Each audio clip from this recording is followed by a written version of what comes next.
Students, welcome back to my channel. I hope you all are doing well और आप अच्छे से अपनी पढ़ाई कर रहे होंगे, फोकस होकर अपनी पढ़ाई कर रहे होंगे और सारी थ्योरम्स को बहुत ही अच्छी तरह से समझ रहे होंगे।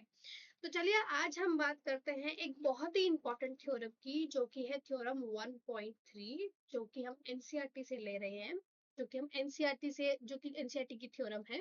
और इस थ्योरम में हमें क्या प्रूव करना है? इस थ्योरम में प्रूव करना है कि जो रूट टू है वो इरेशनल नंबर है। अच्छा, अब इस वीडियो को देखने से पहले मैं आपको सजेस्ट करूंगी, आपको एडवाइस करूंगी कि एक और वीडियो मैंने अपलोड की है अपने चैनल पे, जो कि है थ्योरम 1.2। उसको आप पहले जरूर देखिएगा, क्योंकि इस थ्योरम में उस थ्योरम का हमने यूज किया है। तो आपको वो ये थ्योरम और भी अच्छे से समझ में आएगी अगर आप पहले वो वाली वीडियो देखते हैं और फिर बाद में ये वाली वीडियो देखेंगे। तो मैं उस वीडियो का लिंक आपको कमेंट बॉक्स में दे दूंगी। So please do watch that video, because that video will going to help you in this.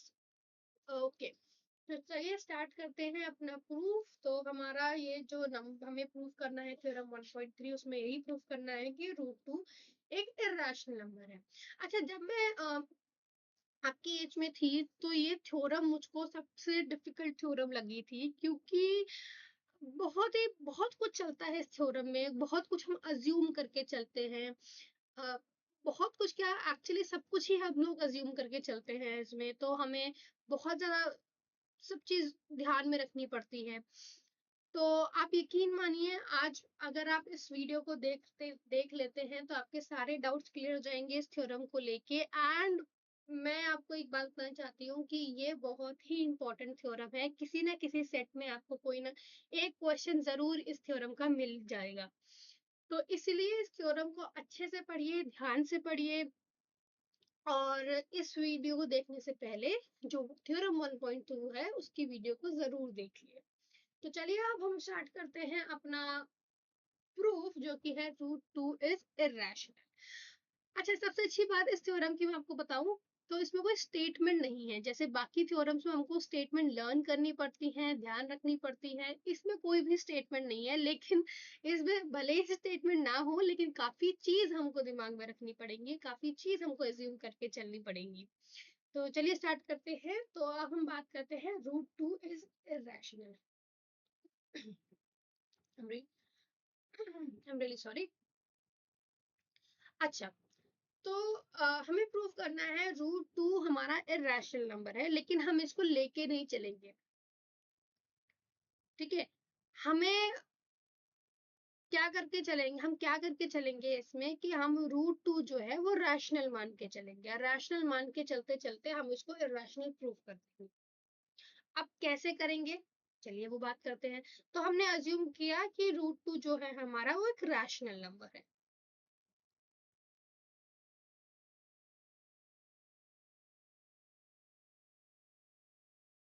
तो लेट अस अज्यूम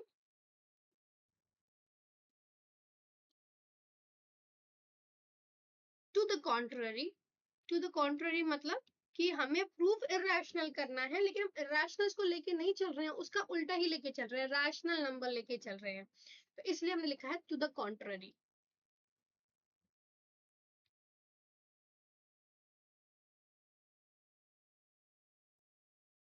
क्या है, हमने अज्यूम किया है दैट रूट टू जो है हमारा रैशनल है।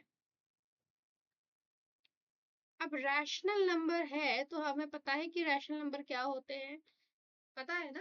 अगर आपने वो वीडियो भी नहीं देखी है तो मैंने अपने चैनल पे वो वीडियो भी अपलोड कर रखी है, जिसमें मैंने पूरा नंबर सिस्टम अच्छे से समझा रखा है कि नेचुरल नंबर्स क्या होते हैं, होल नंबर्स क्या होते हैं, इंटीजर्स क्या होते हैं, रैशनल नंबर्स क्या होते हैं, इरैशनल नंबर्स क्या होते हैं। तो प्लीज उस वीडियो को भी आप अच्छे से देखिएगा, ताकि आपके सारे डाउट्स क्लियर हो जाए कि किस नंबर्स में, नंबर सिस्टम में क्या क्या हो, किस तरह के नंबर्स होते हैं और क्या डिफरेंस होता है किसी भी दो नंबर सिस्टम्स के बीच में। तो मैं उसका भी लिंक नीचे कमेंट बॉक्स में आपको दे दूंगी, तो आप उस वीडियो को भी जाके देख सकते हैं और अपने डाउट्स को क्लियर कर सकते हैं। एंड स्टिल अगर आपको कोई डाउट होता है तो please write down in the comment section, ताकि मैं उस डाउट को क्लियर करने की पूरी कोशिश कर सकूं। तो चलिए अगर हम बात करते हैं रूट टू की, तो हम मान के चल रहे हैं कि रूट टू हमारा रैशनल नंबर है। अब रूट टू हमारा रैशनल नंबर है, तो हमें पता है कि रैशनल नंबर क्या होते हैं। रैशनल नंबर हमेशा p अपॉन q की फॉर्म में होते हैं, जहाँ p और q दोनों क्या होते हैं, हमारे इंटीजर्स होते हैं, और जो हमारा q होता है that is not equal to 0।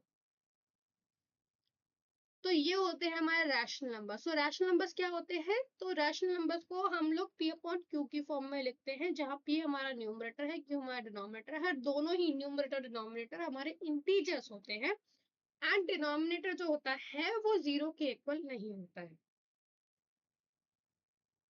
ठीक है, अब हमें ये समझ में आ गया कि रूट टू को हमने रैशनल मान के चल, अगर हम रूट टू को रैशनल मान के चल रहे हैं, तो इसका मतलब p अपॉन q की फॉर्म में लिख सकते हैं। अब p अपॉन q की फॉर्म में लिख सकते हैं, इसका मतलब p ऑफ q तो फाइंड आउट कर सकते हैं ना इसकी, तभी तो इसको रैशनल नंबर बता रहे हैं हम। तो चलिए हम इसको लिख सकते हैं, यही चीज हम लोग लैंग्वेज में लिखेंगे। So we can find integers p and q,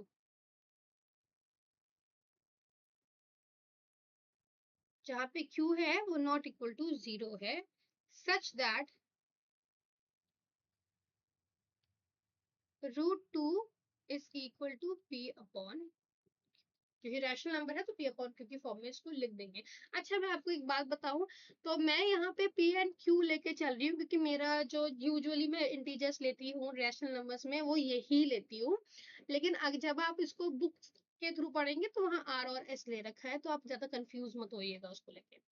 कोई भी आप वेरिएबल ले सकते हैं, आप चाहे तो a लिख सकते हैं, b लिख सकते हैं, c लिख सकते हैं, वो आपके ऊपर है। अच्छा, अब हमने मान के चल रहे हैं कि रूट टू जो है वो p अपॉन q की फॉर्म में हम लोग लिख सकते हैं, तो इसका मतलब p और q फाइंड आउट कर सकते हैं, जहाँ p और q हमारे इंटीजर्स हैं और q हमारा 0 के इक्वल नहीं है। अब हम मान के चलते हैं कि p अपॉन q ये जो है, इन इनका एक कॉमन फैक्टर हो सकता है, मतलब इनका मतलब वन के अलावा भी कोई कॉमन फैक्टर है। हम ये मान के चल रहे हैं, हमने सपोज किया है कि p अपॉन q जो हमने लिखे हैं, p और q जो हमने इंटीजर्स लिखे हैं, इसका वन के अलावा भी एक कॉमन फैक्टर है। तो इसी को हम लोग अगर लैंग्वेज में लिखेंगे तो लिखेंगे सपोज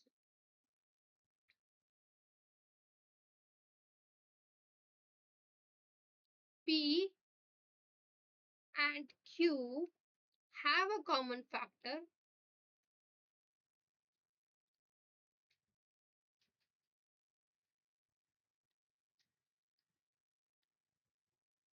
other than 1। 1 के अलावा भी इन दोनों के में कोई कॉमन फैक्टर है। अब 1 के अलावा भी अगर इसमें कॉमन फैक्टर है, तो हम उस फैक्टर से इसको डिवाइड कर सकते हैं सिंपलेस्ट फॉर्म में कन्वर्ट करने के लिए। भाई किसी भी नंबर को, किसी भी आंसर को हम हमेशा सिंपलेस्ट फॉर्म में ही लिखते हैं ना।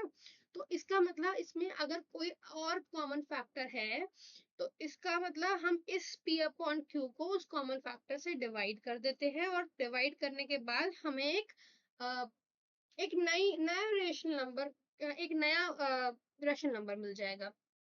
तो हम क्या करेंगे, then we divide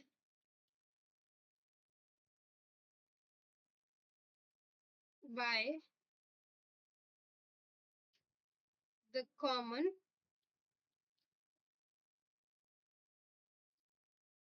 factor.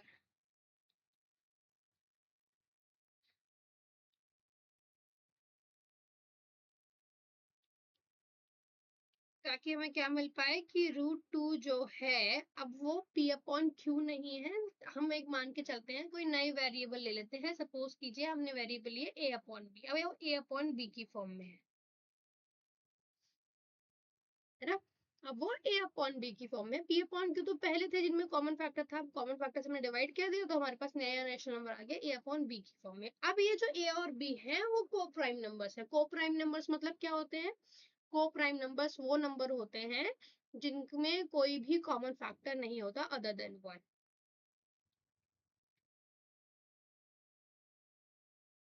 Where A and B are co-primes।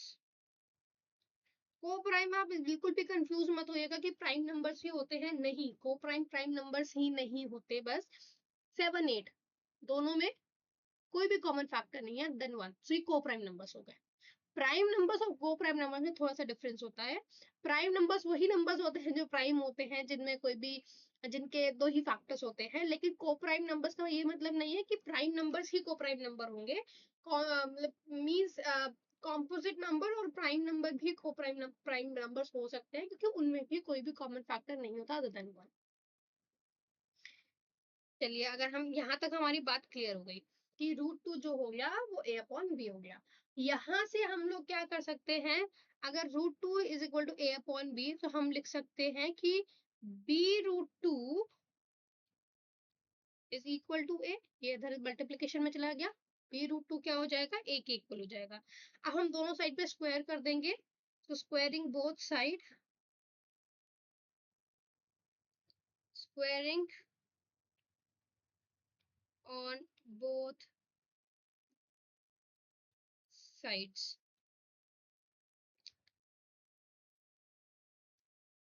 and rearranging।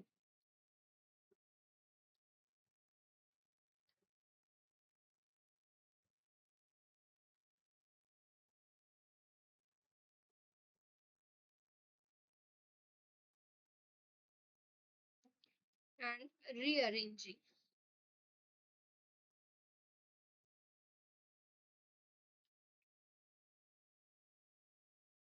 सो अगर हम लोग इसको स्क्वायर करके रीअरेंज कर देंगे तो हमें क्या मिलेगा, हमें मिलेगा 2b² is equal to a²।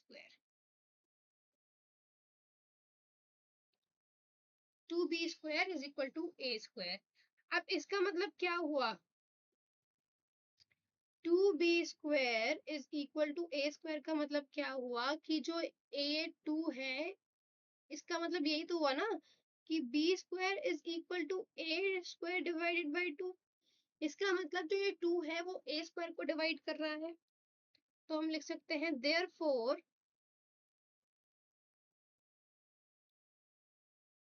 2 divides a²।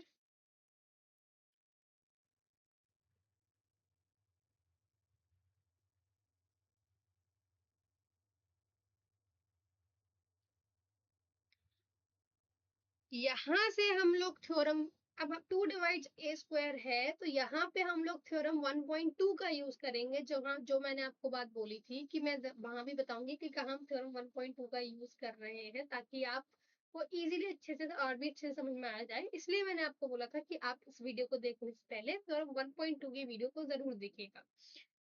तो हमें पता है कि 2 डिवाइड्स a²।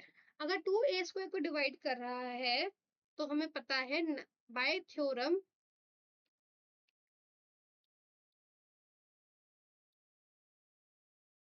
1.2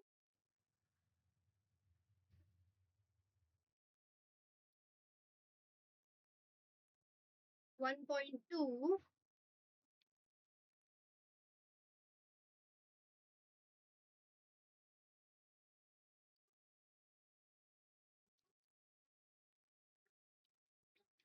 क्या बता रही है 1.2, it follows that 2 divide a। मतलब अगर 2 a² को डिवाइड कर रहा है तो 2 a को भी डिवाइड करेगा। अच्छा, अब 2 अगर a को डिवाइड करेगा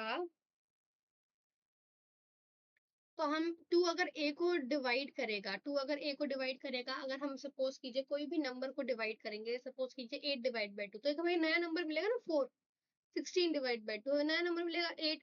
20 डिवाइड बाई 2 नया नंबर मिलेगा 10। तो हम मान के चल रहे हैं कि जब इसने इसको डिवाइड किया तो हम लिख सकते हैं, so we can write a is equal to 2c। भाई a को 2 से डिवाइड किया, इसको मैं डायरेक्टली नहीं लिखती, लिख के एक आपको एक हिंट, भाई हमने a को 2 से डिवाइड किया तो हमें नया नंबर मिल गया c। तो यहाँ से हमें ये रिलेशनशिप मिला कि a is equal to 2c। हम मान के चल रहे हैं सी कोई भी इंटीजर है, फॉर सम इंटीजर सी। हम मान के चल रहे हैं कि कोई भी इंटीजर। अब यहाँ पे हम लोग क्या कर सकते हैं, हम यहाँ पे ए की वैल्यू रख सकते हैं। ए की वैल्यू हमें पता है, ए की वैल्यू क्या है, यहाँ से देखिए,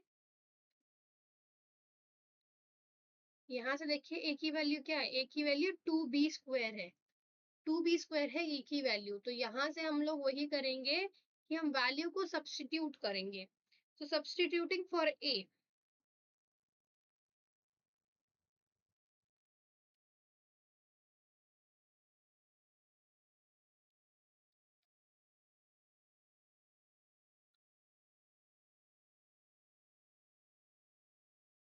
तो हमें क्या मिल जाएगा, वी गेट, ए की जगह 2b² लिखेंगे तो हमारे एक नया एक नई इक्वेशन क्या बन जाएगी, 2b, a is equal to 2b। तो हमारी नई वैल्यू बन जाएगी 2b²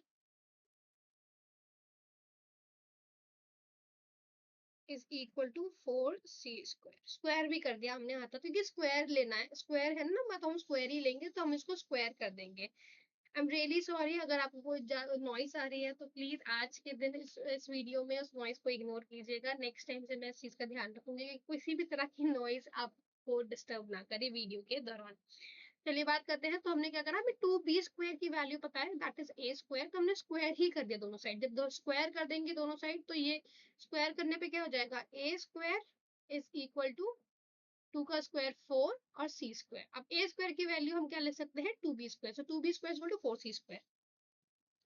तो यहाँ से हमें पता है कि अगर हम इसको लेके चलेंगे, दैट इज यहाँ से b² क्या आ जाएगा, b² इक्वल टू 2c² आ जाएगा। डिवाइड कर देंगे, ये इधर ले जाएंगे तो 2c² आ गया।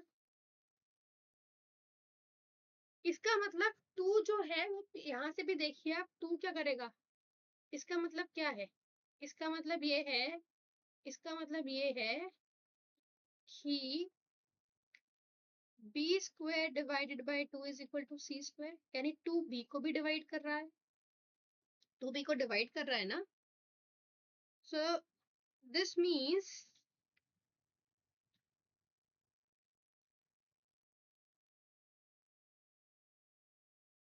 That 2 divides b²। अगर 2 b² को डिवाइड करेगा तो 2 b को भी डिवाइड करेगा, bye theorem 1.2, right. So and so 2 divide b,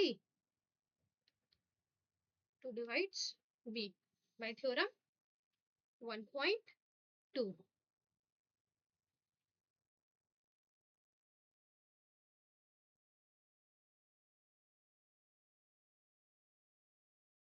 using theorem 1.2। अब एक बात देखिए, 2 b को भी डिवाइड कर रहा है, ऊपर देखिए 2 a को भी डिवाइड कर रहा है।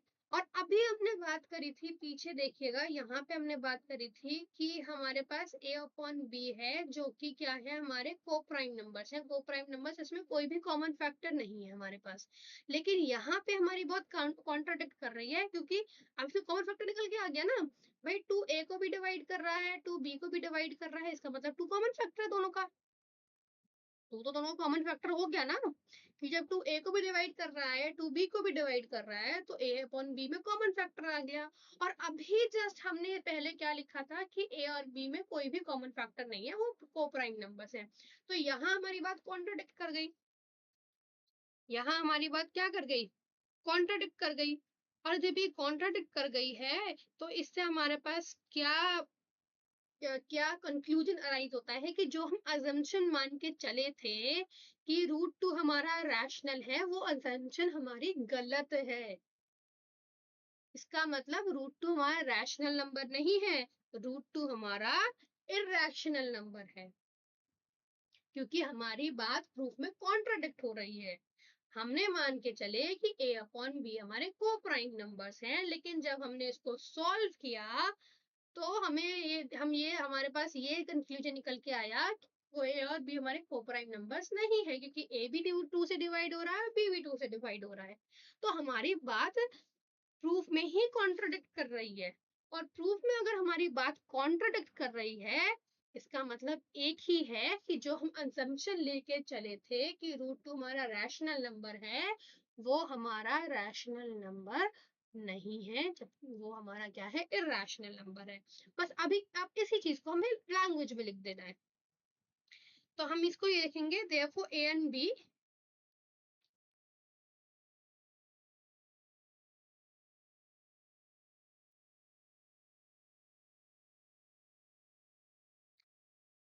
have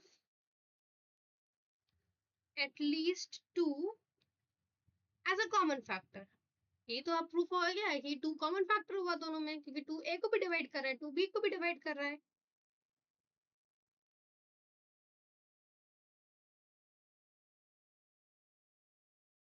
लेकिन ये हमारा क्या हो रहा है, ये हमारी इस बात को, ये जो बात हमारी ये वाली है ना, ये देखिए मैं इसको हाईलाइट भी कर देती हूँ, ये इस बात को ये कॉन्ट्राडिक्ट कर रहा है।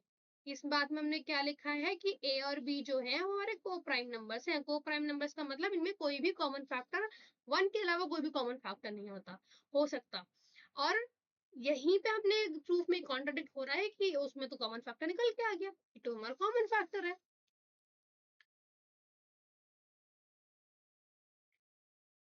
So but this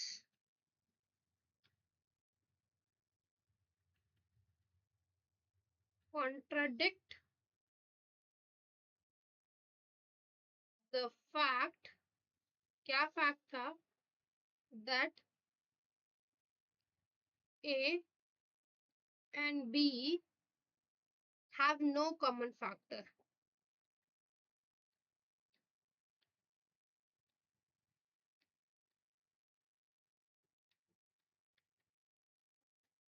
other than 1। अभी हम लोग लेके मान के चले थे, लेकिन हमारा वो चीज कॉन्ट्राडिक्ट हो गई।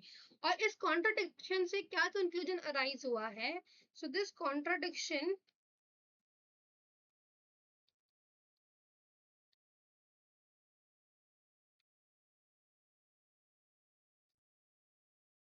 Has arisen.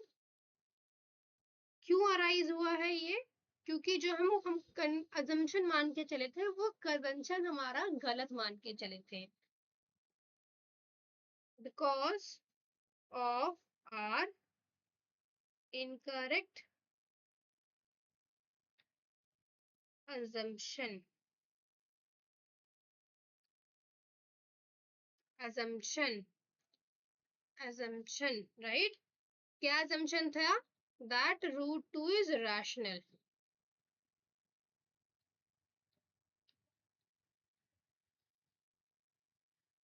ये assumption हमारा गलत था। तो इसका मतलब क्या हुआ, इसका मतलब क्या हुआ, so we conclude that √2 is irrational। ये assumption हमारा गलत था कि √2 rational है। √2 हमारा क्या है एक्चुअली में, irrational। तो आई होप ये प्रूफ आपको अच्छे से समझ में आया होगा। मैंने पूरी कोशिश करी है कि आपको बिल्कुल क्लियर कट हर एक स्टेप को सिंपल तरीके से हर एक स्टेप को सिंपल तरीके में ब्रेक करके इसको समझा पाऊँ। और ये प्रूफ आप मान के चलिए बहुत ही इंपॉर्टेंट प्रूफ है, क्योंकि इसके बाद जो एक्सरसाइज है वो इसी प्रूफ पे बेस्ड है, जहाँ पे आपको डिफरेंट डिफरेंट नंबर्स को प्रूव करना पड़ेगा कि ये रैशनल है या नहीं है। और आप यकीन मानिए कि एक ना एक क्वेश्चन इस तरह का आपको एग्जाम में देखने को मिलेगा ही मिलेगा। सो आई होप कि आपको ये वीडियो अच्छी लगी होगी। If you like this video, so please hit the like button, and please hit the bell button as well, ताकि आपको कोई भी वीडियो जब मैं अपलोड करूँ तो आपको उसका नोटिफिकेशन मिल पाए और आप कोई सी भी वीडियो को मिस नहीं करें।